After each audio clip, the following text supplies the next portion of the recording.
Good afternoon, ladies and gentlemen. Welcome to another fun-filled episode of RaceDayTV, the live show. I'm Mark Beaudry. That's Ben Bazowski. What's up? Hello. Brian Callen. What's going on? What's going on? So we got a little bit of a different show today. We're going to go do some point rundowns and give some of our competitors a little bit of a thank you for coming on out, and let's talk about you for once here. So going to go through the top 10 in points in the pure stocks this week, and then we're going to have a couple pure stock regulars come This on. week or the point season? Point season. Go through the final points. Well, you said this week. I'm like, well, this week on the racing show. this week? I mean, there's racing. I didn't know. What the hell? no racing going on. And then we're going to have a couple pure stock drivers maybe call in and discuss their season with us as well. Let's start out at Claremont Motorsports Park. We had Ethan Mayat in the 40 out of Newport, New Hampshire. He attended 18 events, and let's see right here. Had 1 top 5, 10 top 10, 8 top 10s, and finished the season with 392 points.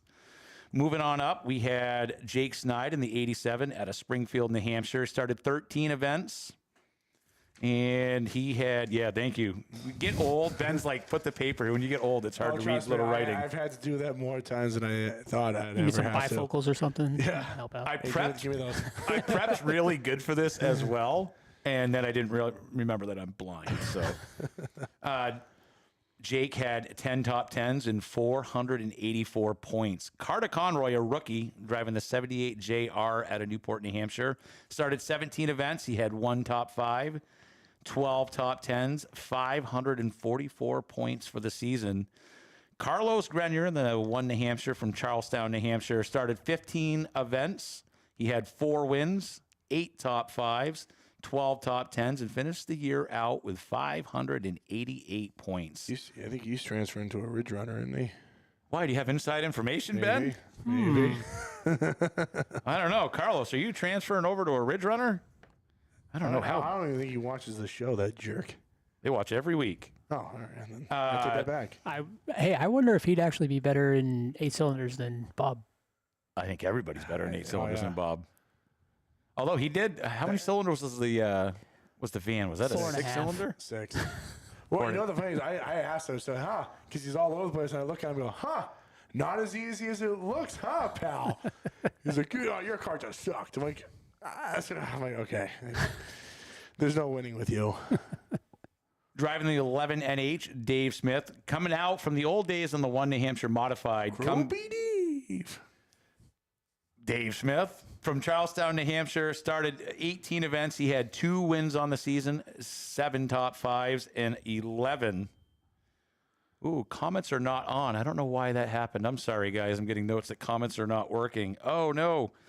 11 top 10s with 774 points. See, how do you fix it? I don't know if we can. So we tried something new and scheduled the event early to have it go out, and it was supposed to allow comments. I mean, I can look at it real quick. Yeah. Hold, please. Oh man, yeah. I was wondering why nobody likes this. There's a lot of people watching, but now we got to look. What the hell? Sorry, it's because I'm here this week. Moving up on the list, the 27, Amy J. Cox from Heartland, Vermont. She started 20 events. She had 6 top 5s, 16 top 10s, finished the season out with 800. Oh, comments are on YouTube, guys. So go on to YouTube. They're working over there. 864 points. For the love of God, knock it off with a third link crap. Bob's on Facebook, so maybe they just decided to start working. I don't know why. Yeah. Oh, here, when we go. Boop, boop, boop, boop. Those comments are not on. There we go. Okay. Right, you good now? Or? I think so. I think they're now on. All right. If anyone's on Facebook, give it a try. Bob sucks. Yeah, oh, yeah. They're working. We're catching up now. They're coming in now. We've opened the floodgates. I love it. I was wondering why we... Oh, here we go. There we go. Cheddar, hello. What's going on, buddy? Finishing 4th on the season, we had the 41D Gage Dillingham, another rookie out of Windsor, Vermont. Started 21 events. He has 2 wins. For a rookie with 2 wins. I raced for all those years, and I never won a thing. I mean, I raced when I started doing it. I didn't win for 3 years, I don't think. I don't know if I'd call what you did racing. What? Outlaws? Really? Come on. All right, moving on here. 10 top fives I hate you guys. and 21 top tens. Finished the year out with 894 points. Let's see here. Kyle Kenny, the 57, finished third on the year. Another rookie out of Rutland, Vermont. Nobody was more electric out there in Victory Lane than Kyle Kenny. That kid was ecstatic. I'm surprised no one stuck him in a street stock or an outlaw or something. Bob, for the love of God, I'm going to beat you next time. Knock it off with a third link. I love that. I don't know why it's only showing one row now. Oh, see, you tried to. No, it is. There's two. Yeah, I know, but it's cut off. I got to still adjust things as we go here. Kyle Kenny, like I said, he had 2 wins. Chester Clark started every race, but was always last. 17, I'm not even going to touch that. Top fives and 20 top tens. Finished the year out with 1,010 points, 38 points out of the victory there. Andrea Santamora in the 20, finished second on the year out of Chelsea, Vermont. She started 20 events. She had 2 wins, 17 top fives, 19 top tens, finished with 1,038 points. And Keegan Tabor, the 74 out of Randolph, Vermont, started 22 events, had 4 wins, 18 top fives, 20 top tens with 1,048 points, and is your 2024 Pure Stock champion. So congratulations. I think he might be one of the guys that might be calling in tonight. So stay tuned if you're a Keegan Tabor fan. Yeah, I don't need any more Crown Vics. I have like 14 of them now, so I don't need any more. Oh, jeez, I didn't even see he was selling that. Moving over to Hudson Speedway. But if they're for a decent price, maybe. Okay, Hudson Speedway, we had the 08 of Joseph Roberts out of Dover, New Hampshire. He had 2 top fives and 3 top tens. Harris, that is, I am counting that one. I'm counting the Grand Marquis you just dropped off. The 01 of Jamie Lynn Flannery out of Littleton, Massachusetts. She had 1 top 5, 5 top tens. Michaela Duval, the 59 out of Manchester, New Hampshire. She had 1 win, 3 top fives, and 7 top tens. The 64J of Jen Laundry out of Nashua, New Hampshire, had 8 top tens. Scotty Blanchard, the 56 MA. I am ignoring the comments here. I'm trying not to. 56 MA right at a Rockport, Mass. I mean, Bob, there was an empty chair. You didn't even bother showing up. Yeah. 2 top fives. I mean, you attempted to drive 4 cylinders at one point. That young kid drives it way better than you. 9 top tens. And Mackenzie Belisle on the 21 out of Londonderry, New Hampshire, had 4 top fives, 9 top tens. Chris Quinn, the other guy that I tried to get to come on tonight but did not answer his message, drives at number 76 out of Hudson, New Hampshire. He's even local. 2 local guys. He couldn't get either one of them to come on. Had 9 top fives and 9 top tens. I love it. He did it in a Ford Escort, too. I love that little car. Dude, you should see the new one he's building. Oh, my God. What is it? Bob, what is it? It's a Mercury something. The number 71, finishing third in the points, is Shayla Kirk car. out of Pepperell, Massachusetts. Had 6 top fives, 9 top tens. Mercury Tracer. Tracer. Oh, my God. I remember those things. The 17 of Bobby Payne, a rookie, Hudson, New Hampshire, had 3 wins, 9 top fives, and 10 top tens. Finished 4 points out of the championship. That car is for sale, by the way, if anyone's interested. What is that for a car? Scion TC. Automatic. That's an automatic? That's an automatic. We found out the automatics go better than the sticks. The 1 New Hampshire of Carlos Grenier out of Charlestown, New Hampshire, had 5 wins, 9 top fives, and 11 top tens. Was your 2024 Hudson International Speedway Pure Stock champion. Congratulations, buddy. Does it have a 3-link? Oh, my God. This is apparently a conversation that... All right, so the Pure Stocks, I'm just going to do the top 5 because the other ones only started 1 race. So Derek Cook in the 88C out of J Maine. He had 1 win, 2 top fives, and 2 top tens. The 7 of Shane Weber at a New Vineyard, Maine, had 2 wins, 3 top fives, and 3 top tens. Andrew Harmon in the 14 out of Rochester, New Hampshire, had 0 wins, 4 top fives, and 4 top tens. Nice. Cody Hodge, nice. Nice. driving the number 72 out of Orleans, Vermont, had 2 wins, 4 top 5s, and 4 top 10s. And the 35 of Sean Nadeau out of Fremont, New Hampshire, had 1 win, 5 top 5s, and 7 top 10s. Sean is your 2024 Lee USA Speedway Pure Stock champion. And Cody Hodge, the second place in points. If you guys are a fan of his, he will be on at about 6:30 on the show as well. So from the tower, how was your season summed up? Long. Yes. Very long. I do a lot of shows and a lot of traveling, and it takes up a lot of time. So I'm lucky. I'm lucky. I have a good support crew at home, and everybody's really supportive of me not being home at all. We just announced the other day we're going to start doing the off-season shop talk, where we're basically going to pack up a camera, a crew, a couple people, and we're going to come to your garage, your shop, your living room, wherever you decide you want to do, and we're going to sit down and we're going to interview you and talk about what makes you tick. I want to start to get a little bit more behind the scenes on each and every one of you drivers. So we've got a lot of people said that they want to come on. Our first one that we're going to do is going to be Dougie Nelson. First guy that popped up and said, I want you to come over. And I was like, not a problem. He's like, let me know when, because heat in the garage is expensive. And I was like, we can do it from your living room if you want. But Dougie's a part of actually RaceDayTV from the get-go. He was my original Turn 3 camera operator at Claremont Motorsports Park when we first started, when it was Nastrovision. So fortunately, Dougie got sick and was no longer able to do the camera, but he's still a part of the crew. No questions asked, and kind of excited to get over there and see what he has going on in the shop, because I know that they're trying to put that car back together so he can get another appearance out on the track. Oh my, what is the 3-link that he's talking about? So he's like a 2-year-old. If you don't acknowledge him, he's going to continue. So he wants me to change the rules for the Super Streets to have a 3-link in the metric cars. No.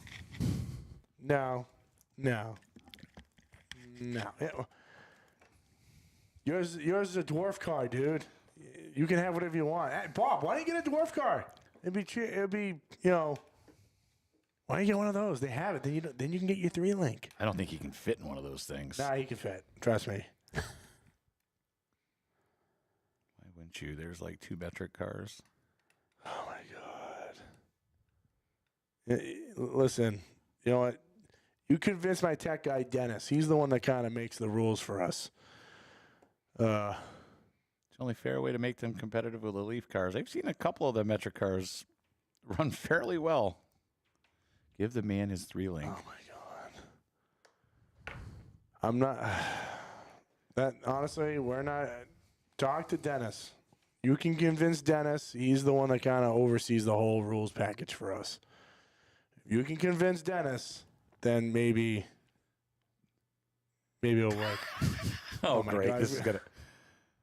I'm just trying to help division. Really, Bob? What car did you buy that needs a 3-link? Oh, he obviously bought one with a 3-link. Yeah. Did he buy a car? I don't know. I think he's trying to find one, or he wants to do one just to be. I don't know. He just wants to buy one just to piss me off. All right, let me text our guest and tell him we are ready for him.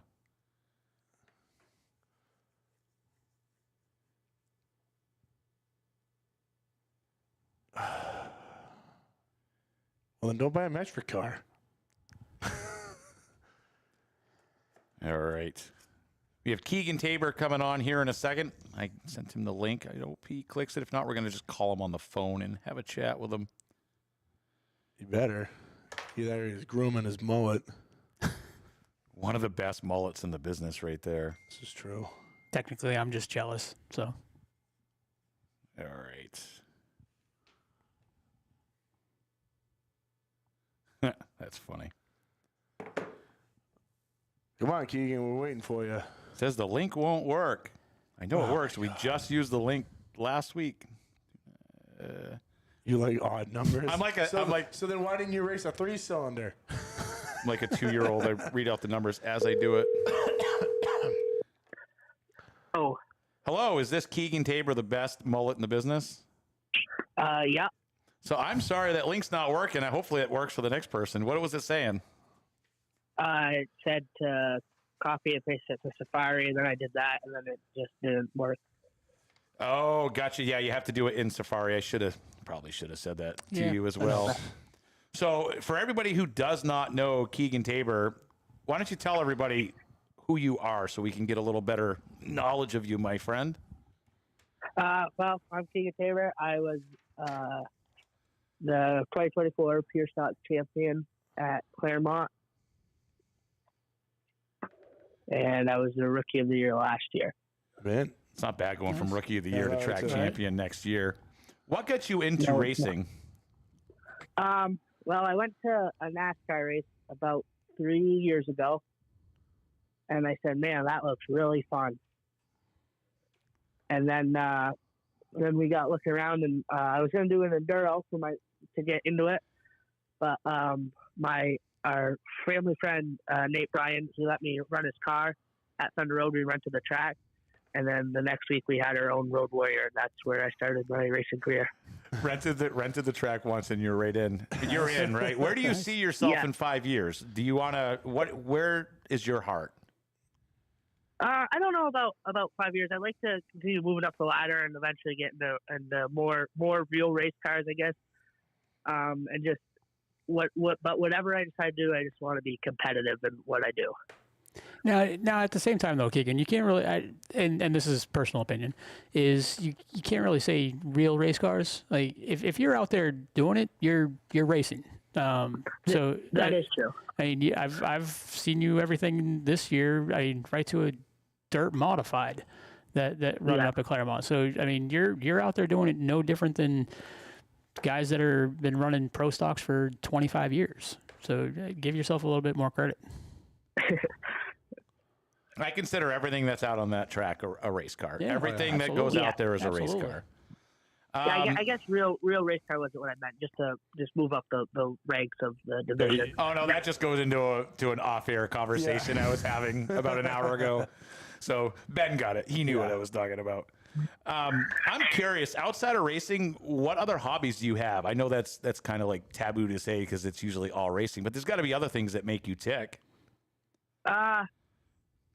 Not really. I mean, we got a little farm going around, and that keeps us busy when we're not racing. So I gotta know because everybody has one.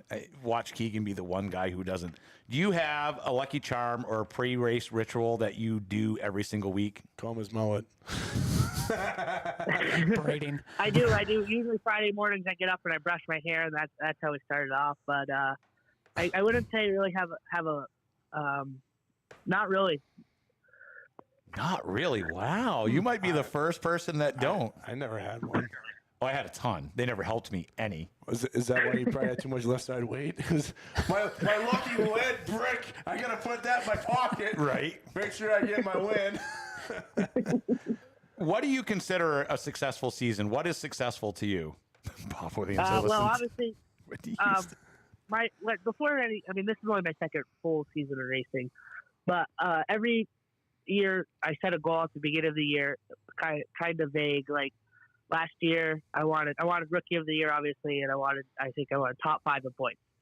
And I got Rookie of the Year, and I think we finished 6th. So I call that a pretty successful season. And then this year, I was determined to win the championship, and that's what we did. So but just hitting my goals is what I consider a successful season.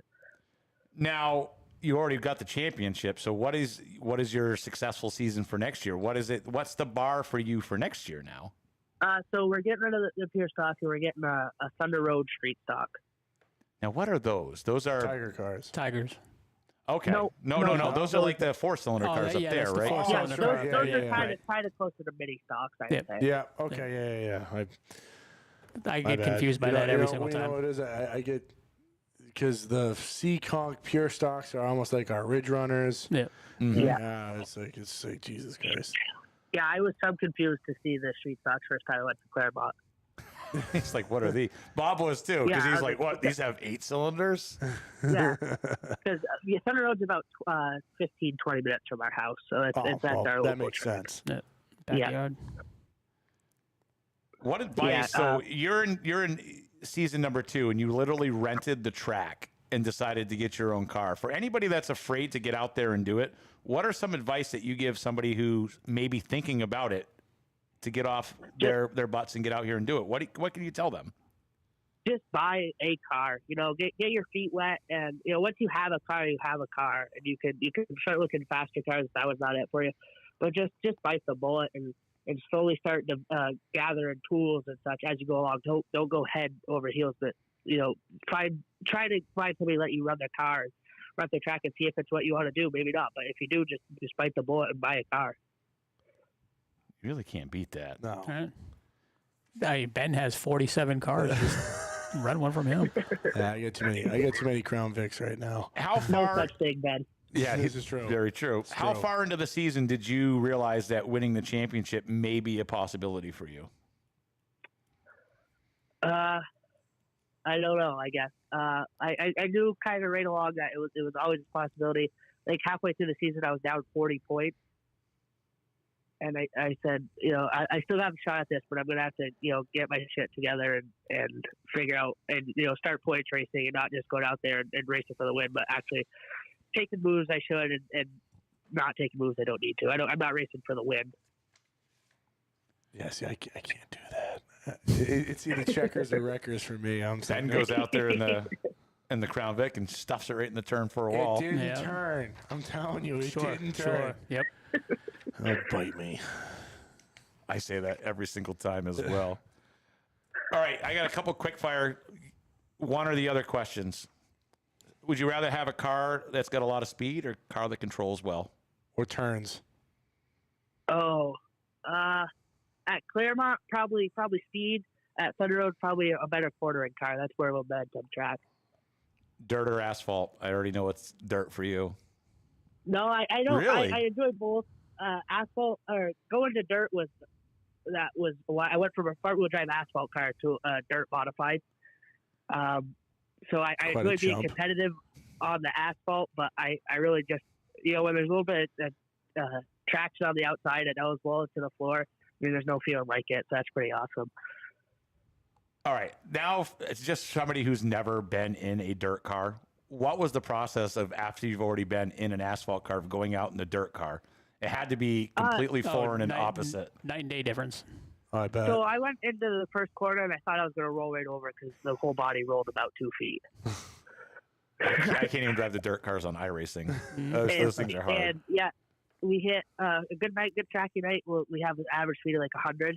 So it was figure your shit out quick and go. Yeah, Devil's Bowl is a half mile. Yeah, half mile. Are you going to continue that race in that car next year as well? We're gonna go out there like 3 or 4 times. We have to run a full season. It's just too much for us to run 2 tracks full time. It takes a lot out of us. I mean, I only got my dad and my grandfather helping me out, and it just a lot of it us, and it's just hard. Sorry, someone's telling me to shut Bob's comments off, and I'm like, I wish I could. Favorite color of race car? Red and black, obviously. So you obviously don't do this yourself. Who are some of the people that have helped you along the way this season, last season, and your journey for next season as well? So I'm going to have to start off with my dad. He's been with me since day one, since we went to the track and get my first car. My grandfather's been there fixing it every time I pilot in the wall. He's thankful that was a lot less this year. And then all my sponsors. Some sponsors is their 3rd year with us. I can't remember who's been here the longest, but Your Way Construction, A-Team Auto Glass, Valley Bowl, Shagrock Truckin', Blackmore Electrician, Lincoln Sugar Maker, Straight Flush, and then there's a bunch on the dirt car, and I'm just trying to remember everybody, but without them, I wouldn't be where I am at. Doesn't matter, dirt or not. You can thank everybody that helps you out there. You feel free. Yeah, I know. On the dirt, I know lads are on there, Vent and Hoof trimming. I'm really bad at this part. I had my victory lane speech everybody helped us perfect. get it to the track. You never were in victory lane. I know, but I had it written out. Like I knew who I was going to thank. I had everything down to a T, and I never got to do it. It's horrible. You guys have no idea how much that's all I've ever wanted to do. When was the first time you actually attended a race? Have you been involved in short track racing for a while before you went and saw that initial NASCAR race? No, not really. I think 3 years ago was kind of the first time I really even went to Thunder Road and watched a race. That is absolutely amazing. That's cool. And that's a hell of a track to. 2 years later, track champion. Yeah. Yeah, no, I definitely developed quick, and honestly, without the team behind me and just everybody that helps us out, we wouldn't be where we are. I love it. Hey, I appreciate you. I sent the message to him, and within a second, he's like, absolutely, would love to come on. Nice. So if there were... No, he said, put Mark in a Crown Vic. That's not going to happen. I would laugh. Sorry, I ran right over. No, quite all right. If there was a track that outside of New England that you would want to go to run any sort of open show or whatever, do you have anything in mind, Keegan, in the future? So I'm not. No, not really. I guess I don't know about a lot of tracks, but I follow the local racing pages around here. But eventually, a few years down the road, I'd like to pick a track in one winter, just head out there and see what we can amount to. But I'm not really aware of any other tracks around. I'm impressed. I really am. Yeah, that's cool. I mean, you got let me pull my points back up here because you have this I don't want to say it without, I want to make sure here.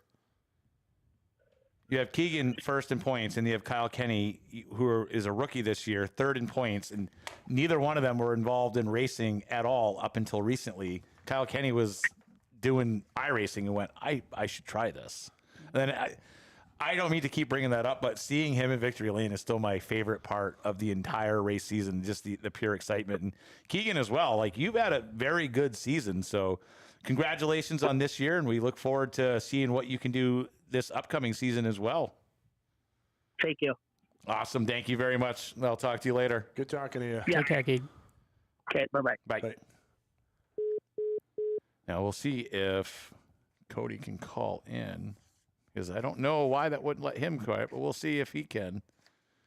Oh, Cody, you got to use Safari. Got to use Safari. It doesn't like Google for some reason. But if you're on a computer, you can just click it on a computer as well. Bob Williams' Victory Lane speeches are the best. I'm going to beat Charles Baldwin. It's probably not going to happen. Yeah, but Charlie will take you out, Bob. I mean, I've watched it happen.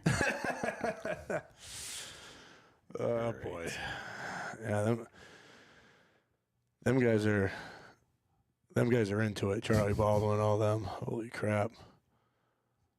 But hey, if you're not into racing, what the hell else are you into? Mm-hmm. Try to call Cody. Hello. Hello, looking for Cody.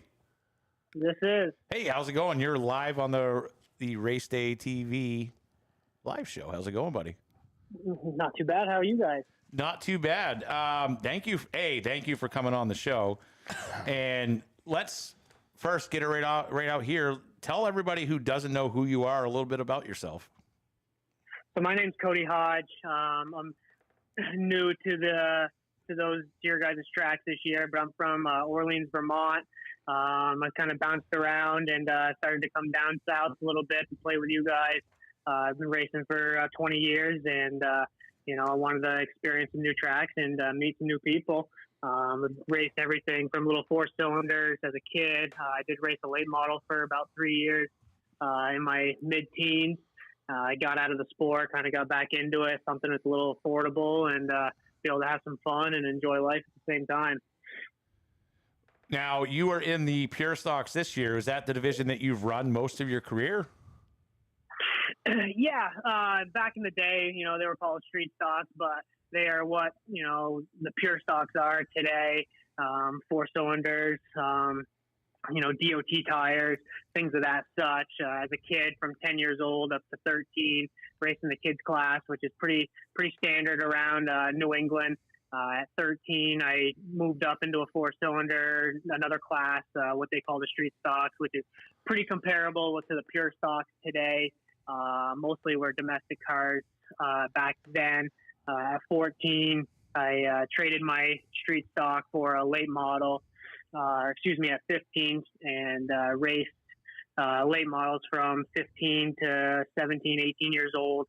Got out of the sport for 6 or so years. Went to school out west. Moved back to this area and kind of just jumped back into pure stock racing because I'd be honest with you, nothing beats front wheel drive racing, and I can't believe it's such a great time, and the people are awesome to race with. Have you ever tried rear wheel drive? Like I said, late model back in the day, and then I did do what we call the super stocks at Riverside for a few races, which is kind of like your Mad Bombers today. Yep. So there was a few years of rear wheel drive racing. Again, it was fun, but I tell you what, I gotta have some deep pockets to be competitive there. That's true. Every time I try front wheel drive, I go ass backwards, so I just stick to the rear wheel drive. I've never done front wheel as I've always wanted to try. Oh, I did once. Rear wheel drive, he puts it right in the wall anyway. So hey. What way do you hit? I learned you got to throttle out in a rear wheel, front wheel. You put the pedal to the metal and keep it going. You're dragging a trailer axle behind you. Oh my God. No, I enjoy front wheel drive racing. You know, it's affordable. It's kind of the entry level, but at the end of the day, you know, someone like myself and some of the other local racers that have been doing it for a while, you know, I feel like we're inspirational to some of these people that are getting into the sport. You know, we try to keep their heads up, give them tips, and try to keep that entry level, because without entry level, you know, we don't have the sport. And as those people up and come and move on, you know, you're just that mentor to keep them rolling. And, you know, I feel like that part of my life and racing career or hobby, however you want to say it, that's where I'm at. And that's what I look forward to do. What are some of your goals for this upcoming season? Goals. Well, let's get through Thanksgiving first before we start talking about goals. But realistically, kind of doing the same thing, you know, get out of the points racing, kind of travel, have some fun. You know, pretty much you're going to see a little bit of me like you did this year, down at Lee, Hudson, Star, all those tracks down there that you guys support and put on. You're going to see me kind of just bouncing around, come back up to my home track at Riverside Speedway probably. Hit up a couple tracks in Maine, just getting just supporting all the programs that everybody's put on in the Northeast. You know, keep the fans wondering where I'm going to show up, keep the competitors wondering where I'm going to show up, and just kind of keep it a mystery. And then you never know where I'm going to show up. What is it that you have for a car? So it's a 2000 Toyota Celica. Now, how long have you been racing that car? Well, that one in particular that I had this year was a last year build, but I have been racing them for about 5 years now. We've had 5 or 6 of them kicking around the yard. Beautiful right car, now, too. Thank you. I was never much of a flashy guy. My old man who got me into racing was pretty plain Jane, painted black, throw a number on it, call it good. And, you know, over the years, I kind of was like, I want a flashy car. But anytime I do it, it always, you know, gets the tire marks on it. Or you always put the racing stripe down the side of it. And next thing you know, it should have just left it black and a number. So now you got to touch up all this vinyl. So at the end of the day, I do, you know, it's a piece, it's craftsmanship. It shows what comes out of our shop. You know, I take pride and joy on what it looks like and how I keep the car and how I present it. So at the end of the day, it's you know, I mean, not a lot of people know your face. They only see the number on the side of the door. And at the end of the day, I want that to be me. I want everybody to know the 72, that sharp car is me. So I take pride in that. How do you explain to your friends that don't understand racing why you do what you do? Boy, that's a question. That's a question that, you know, I think we could sit here all night and talk about. But pretty much, like a lot of my coworkers, you know, they ask me that, and I say, you know, it's an addiction. Have you ever been on a back road and driving as fast as you can on the verge of out of control and know you could go a hair faster? That's what it is, you know.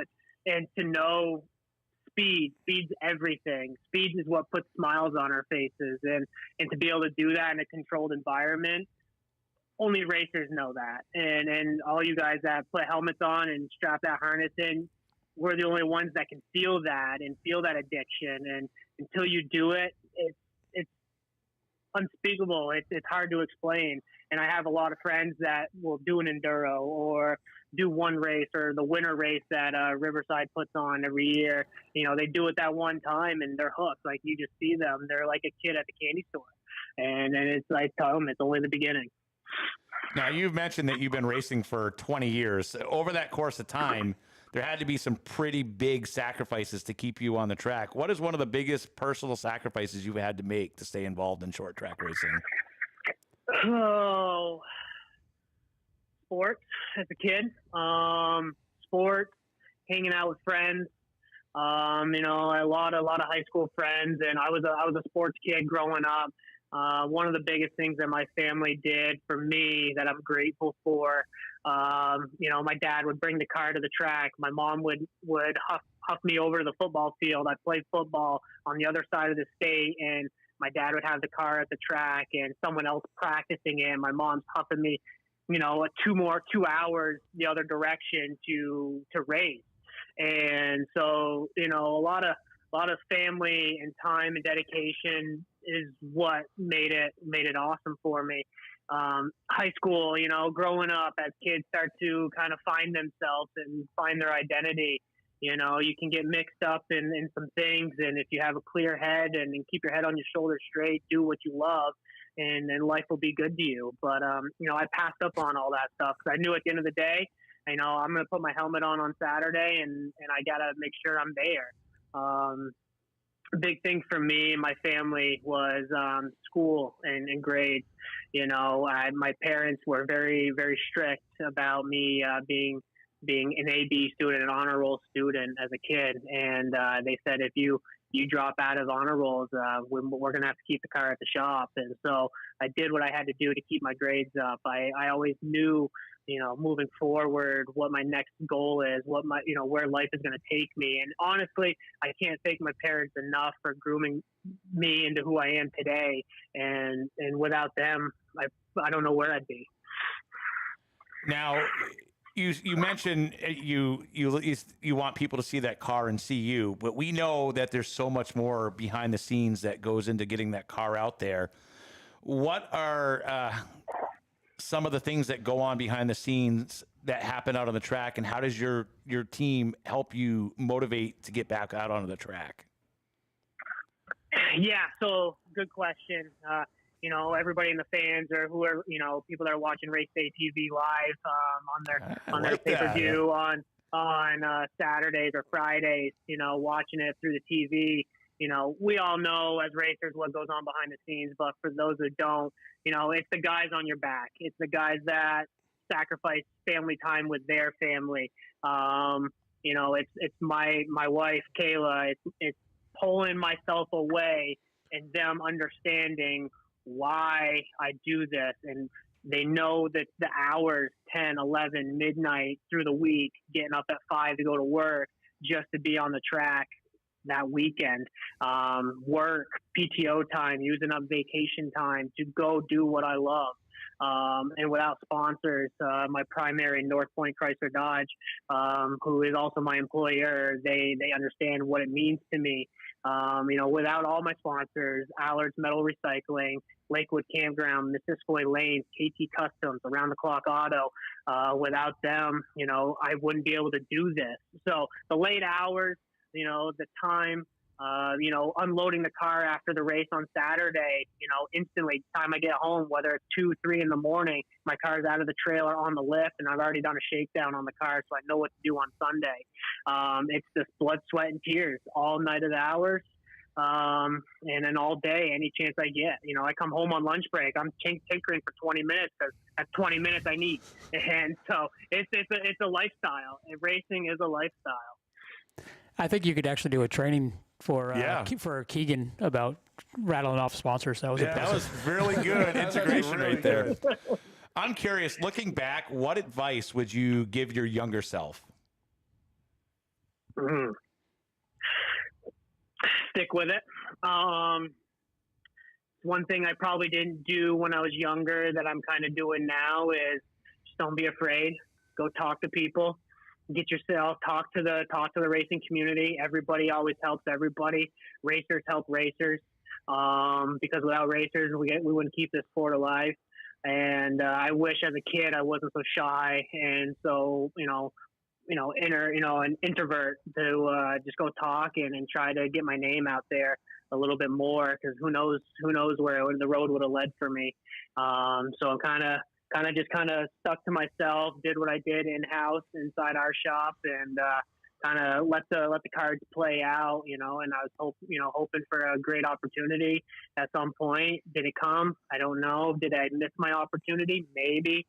But till then, I'm just going to keep doing what I'm doing and try to bring home checkered flags.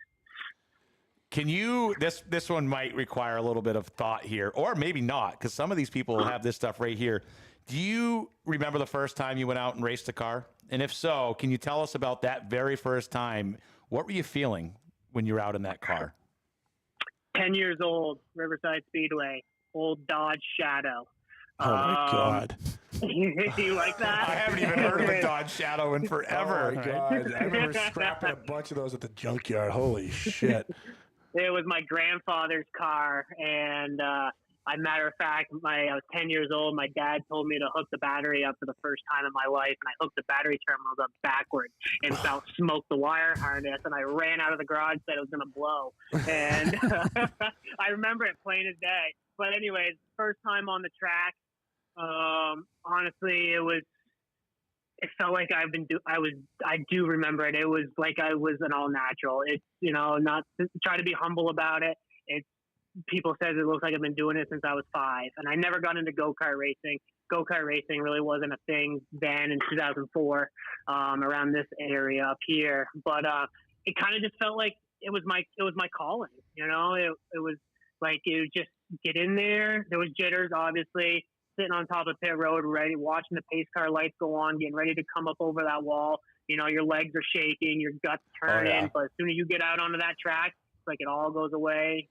Life is gone. Let's just do what we do. And, compliments as a kid and growing up, everybody was just like, he's just a natural. And I just kind of watching my dad race as a kid, watching my mom race as a kid, I understood it. And it's just something that I'm just natural for, I guess.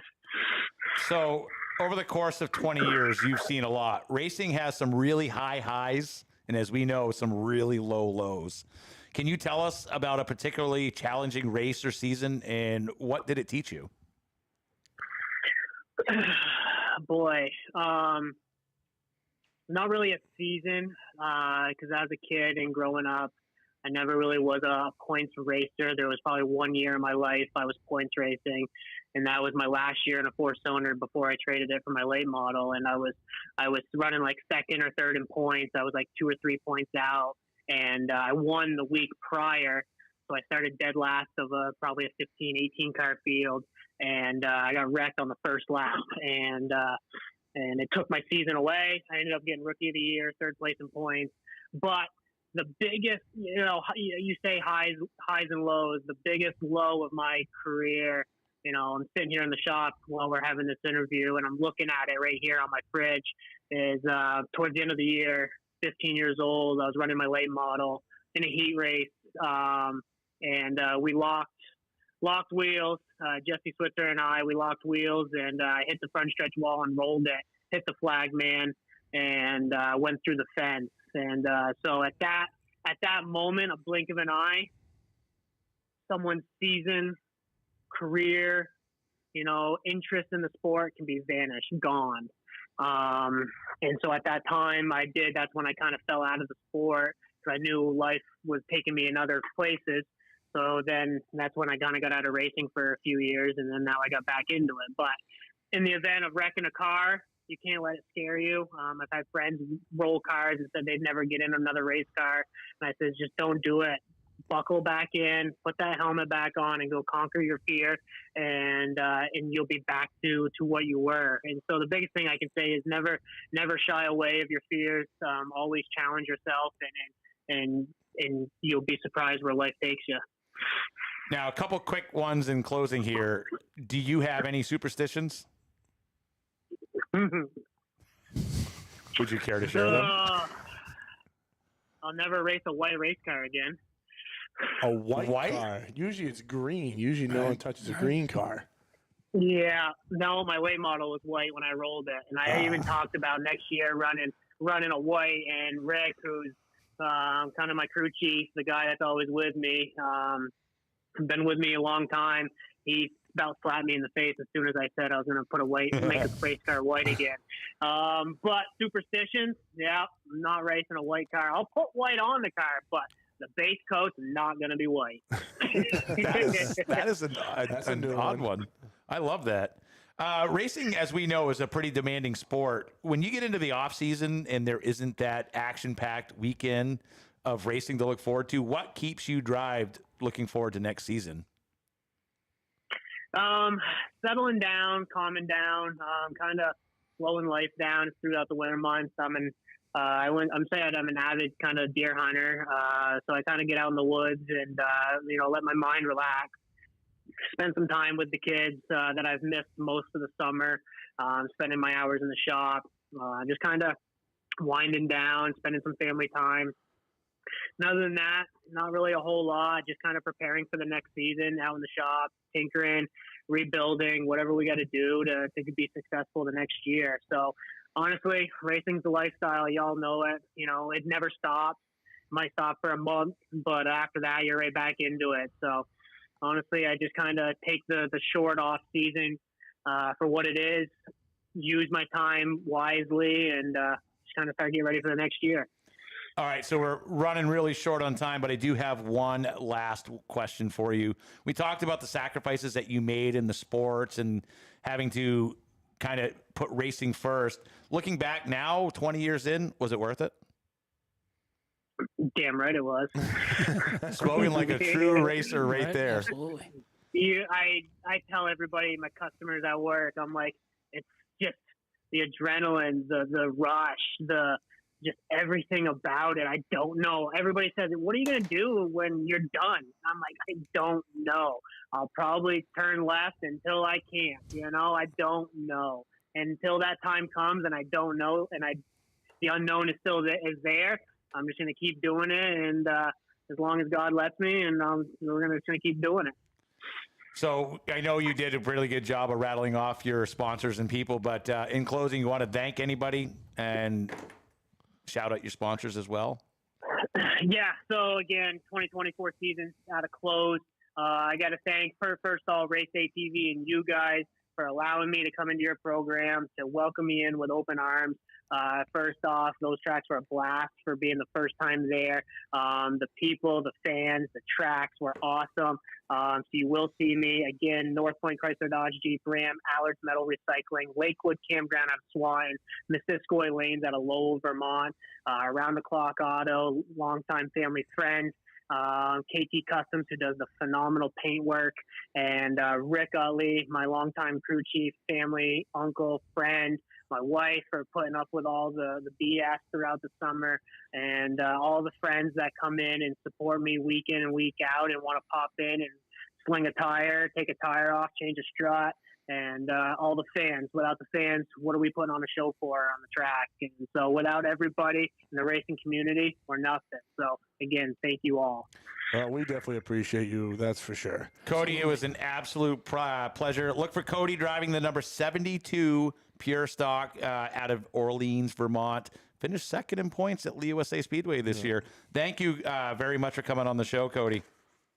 Thank you guys for having me. It was a pleasure. We'll be in touch. You've been a great guest. I'd love to have you come on sometime and do a full show, because I think we could probably do about 7 of them with you. Absolutely. Yeah, you got my number. Just give me the address. I'll be there. Make sure there's beer involved. All right. We'll talk to you later. Have a great day. Take care, guys. All right. Bye. See you later. Bye. All right, let's call up Shayla. I know we kind of ran short on with her, but I also did get told by her dad that she doesn't like a lot of speaking, so I kind of went a little long. Let's see, I almost read that. I read numbers as I'm dialing them. I almost just gave her number out here. Sorry, guys. So Donnie McCaffrey lives above the studio in one of the apartments Your upstairs. call has been forwarded to an automated voice doesn't messaging talk to you. system. She doesn't want to talk to any of us. So he comes down and goes, Let me put you big here, Ben. All right. There you go. So he's like, hey, I got something to show you that I'm going to embarrass you. I'm like, okay, what do you got? So if you can see, that is me. Your call has been forwarded to voicemail. Oh, Jesus. The person you're trying to reach. So that's me and Donnie with his Ford Taurus. If you look, if you look at it, I am very thin. This was probably 2015. Hello. Hold, please. Hold on a second. This is that one when they call in, it doesn't connect automatically. Hello. Hello. Hi, who are we speaking? Is this Shayla? Yep. How's it going? I'm good. How are you? Not too bad. Shayla Kirk, driver of the number 71 at Hudson Speedway out of Pepperell, Massachusetts. So for anybody who doesn't know you, because I know you've been involved in racing more than just the pure stock, why don't you let everybody else know what you drive and all that good information? Well, I started racing in 2018, only for about 2 years, and they weren't really full seasons, but I did junior sports and champs go-karts. And then I took a break for about 2 years before I got back into it with mini cups in 2022.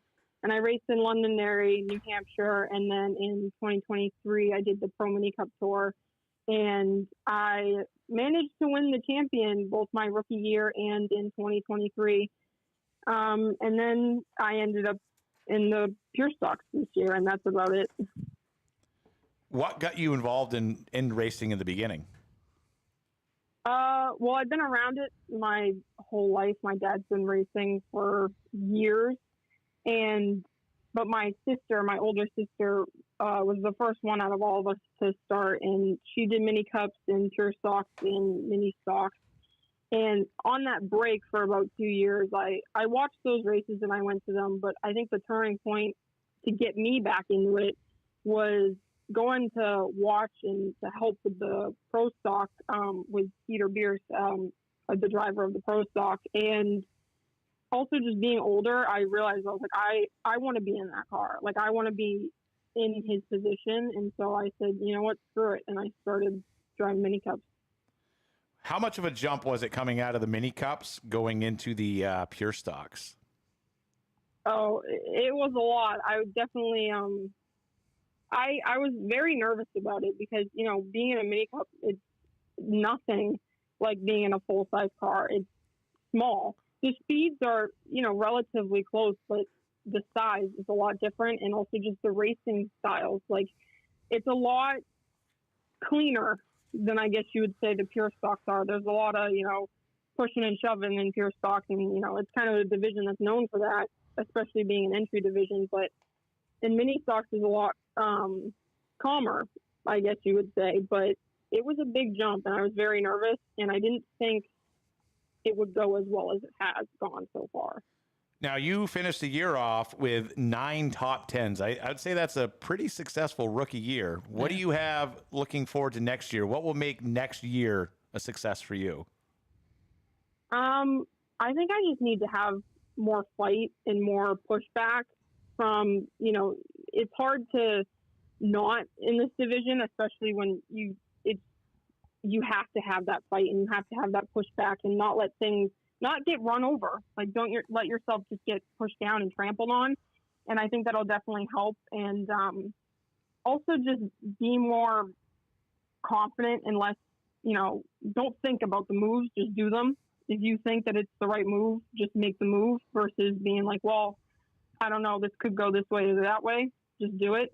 And that'll probably get me a lot farther than it has this year. Yeah, once you start second guessing yourself out there, you go a little slower. But I look at it this way: if it has fenders, I can lean on a car. Screw it. Looking back, what advice would you give yourself? Probably that same thing. Don't think, just do. I don't know. In mini cups, I had a lot more. Just do it. And then moving into this year, being in a bigger size car and just a lot of unknowns, I kind of lost a little bit of that. But just don't think, just do. And I probably should have stayed in it those 2 years. I probably would have been a lot farther, but I'd probably just tell myself, this is the right thing to do, and you got to stick with it because it's addicting, but it's something that I really love and I'm going to keep doing for a while. I asked Cody this question as well, but I think it's a good one to ask you too. Do you remember the first race you competed in? And if you do, what was in your head out there on the track during that entire time? Oh God. I don't know about go-karts, but in mini cup, the first race that was really like hectic was ironically the second race of my first year back in 2022. We were at Hudson and there was a decent sized field. And I remember being scared out of my mind because there was a bump in turn 3 and 4 that my car did not like. And, just like honestly terrified because I had only been at a smaller track and now coming to Hudson was definitely a lot bigger, but I was mostly scared, but I also knew that that was kind of my chance to show what I could do and that racing had never left. Even though I had not raced in 2 years and I only did, half seasons for go-karts, that drive never left. And being at Hudson, that was my chance to show really just myself that and prove that to myself. But I was mostly scared, but I was also, trying to fight and trying to prove something to myself. And I ended up finishing 4th. So I did pretty decent. Nice. Do you have a role model that helps you? Not even just helps you. Do you have a role model that kind of got you into the sport? I know you said your dad raced as well, or somebody that you looked up to. Yeah, my dad mainly, but also I think my sister. Definitely coming into the sport, specifically mini cups, after she had been doing it for eons. I had some big shoes that were left behind for me, and she was lighting the world on fire out in mini cups, and she raced pure stocks and mini stocks, and she was definitely the one that I started to think to myself, okay, like when I had those moments in mini cups where it was like, what do I do? Like, I just feel kind of lost. It was, well, what would Shelby do? It was always, I would look to my sister for a lot of guidance and help because she was the one that kind of also got me into it. Now, for people, so you grew up in the racing family, you said, so you've been around racing your entire life. For people that don't understand racing, what's one thing that you wish that they would understand? That it's something that once you get into it, you can't get out of it. It is just like all my friends, they don't understand what the appeal to it is.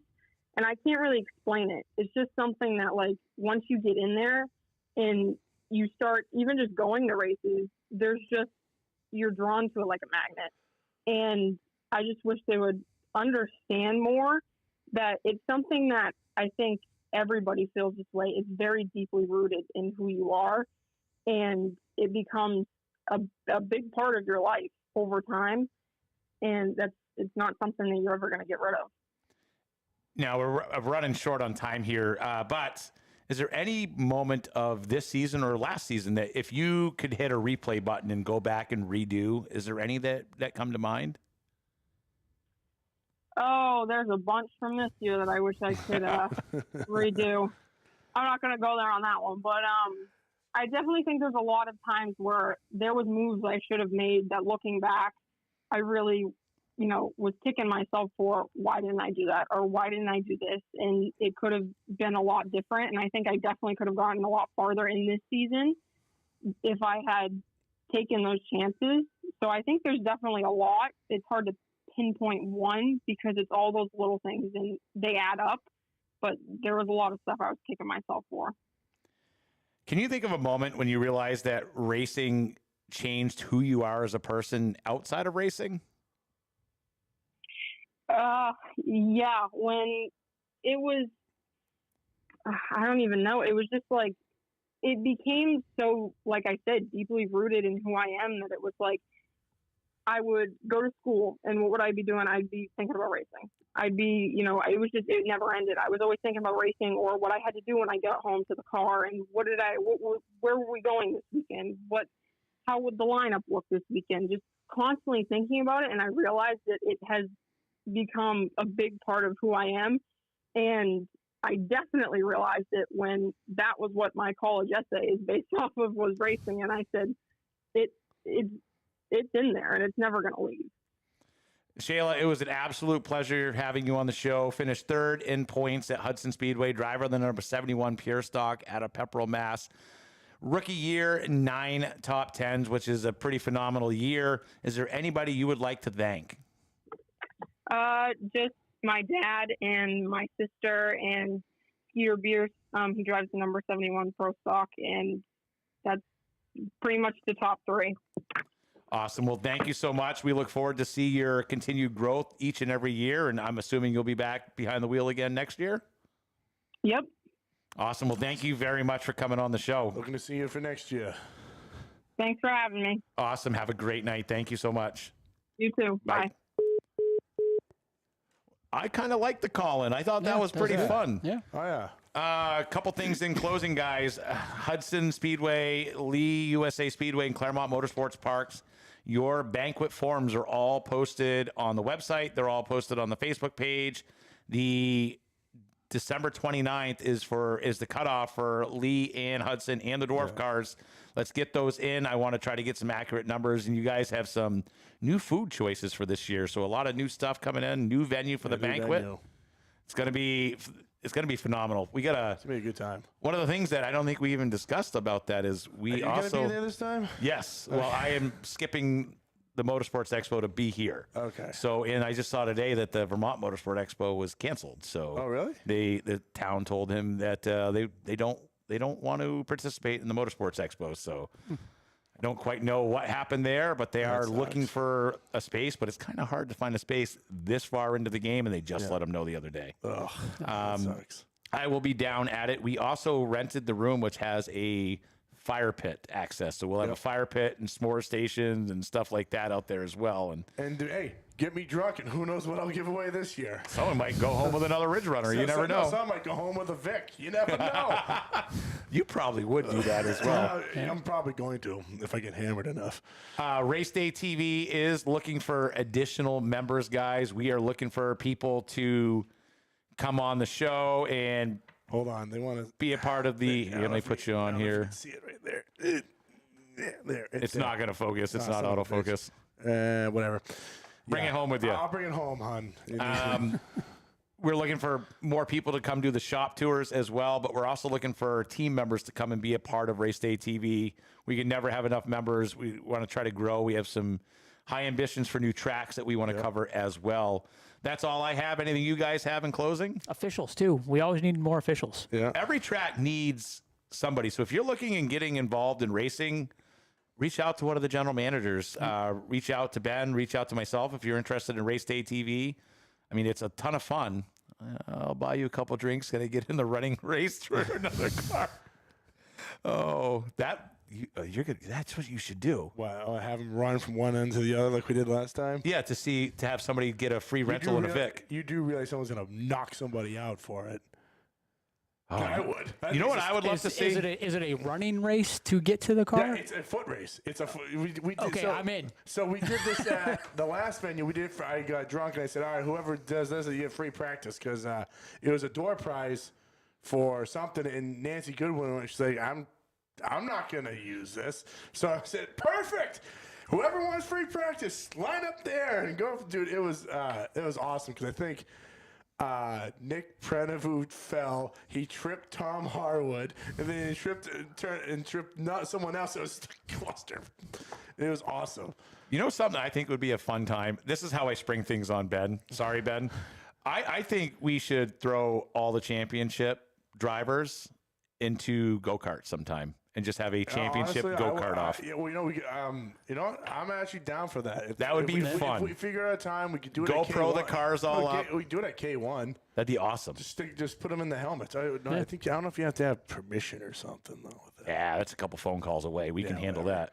That would be fun. That'd be We could cool. have a champion off between all. We do each track against each other, Yeah. and then the winners from each track against each other. We'll have one grand go-kart champion. Good. Maybe they win a free ride in a Crown Vic sometime. Yeah.